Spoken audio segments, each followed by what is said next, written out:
Drag queens, a woman's biggest fantasy, and a man's worst nightmare.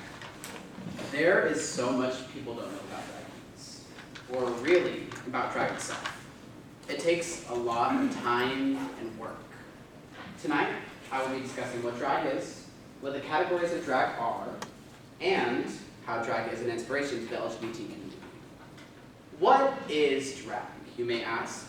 Well, a drag queen is a man who dresses in women's clothing for public entertainment. Drag is actually part of the nightclub scene, so people will dress up and will go out, and these will be performers who will either sing or dance, create scenes, comedy sketches, the whole 9 yards. Well, drag actually started in the church, believe it or not.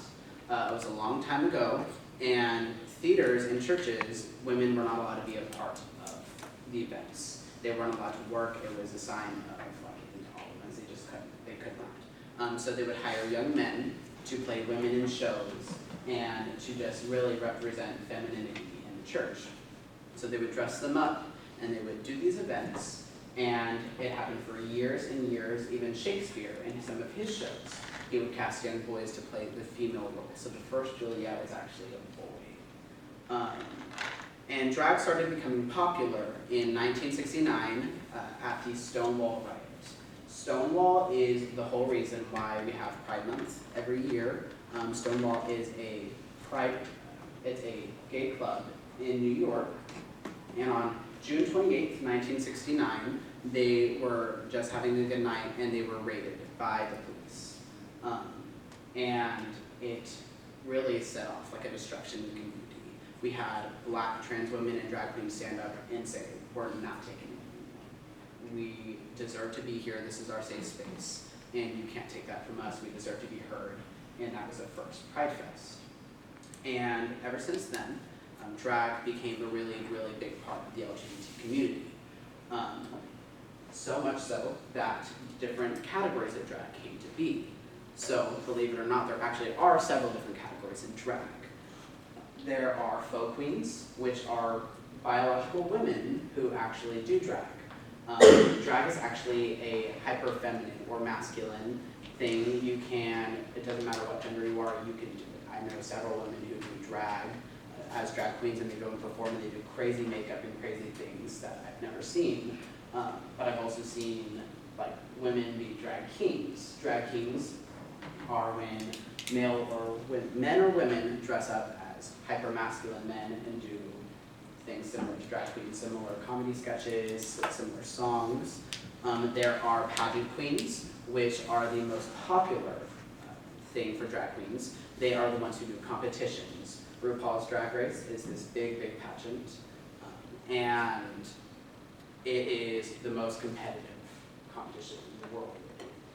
There is Miss USA, there's Miss Continental, there's all these pageants that you think for women, that is also for drag. There are scream queens, like this queen named Sherry Needles. She won season 4 of RuPaul's Drag Race, and she came in and she was the first drag queen to be really introduced as not pageant, not glam. And she came in dressed as a witch, fake blood like running down her neck, and it was just something new and introduced something else. Then there are camp queens, also known as comedy queens, like Bianca Del Rio, who won season 6 of RuPaul's Drag Race. She is an insult queen. So she'll look at you and she'll literally read you head to toe. And reading is a term in the LGBT community that means you're being insulted in a funny way. And that's what she's going to do. And then there are androgynous queens. Androgyny is when you combine male and female aspects and you put it into one thing. So Milk actually inspired a runway look. She came out and she had full facial hair. And that was the first time it had ever been seen on a drag queen. And it later inspired more drag queens to become more masculine when they were being feminine. Lastly, drag is really inspirational to the LGBT community. It provides confidence. I know growing up as a little boy, I didn't have a lot of people to look up to, especially being part of the LGBT community. There's not a lot of representation in media. And when I discovered drag, it gave me something, like somebody representing me. And it just really boosted my confidence that I'm a drag queen, and it really turns you into a new person. And also drag is like a chosen family. You have drag mothers, which take in young kids who are interested in it, or really, if you get kicked out of your house, it just really, really helps build the connection. It gives you a family when you don't have a family. And lastly, it gives the community like a voice and a face.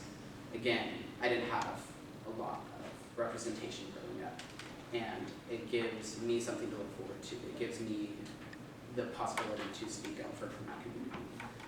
In conclusion, there are so much people don't know about drag. People often assume things about the community, and they don't really know what happens in it. Drag can not only be inspirational to the LGBT community, it can be inspirational to everybody. The shy kid who is bullied, it can give them a voice. It can give them something to be and say that it's okay to be different. As RuPaul says herself, if you can't love yourself, how in the hell are you going to love something else?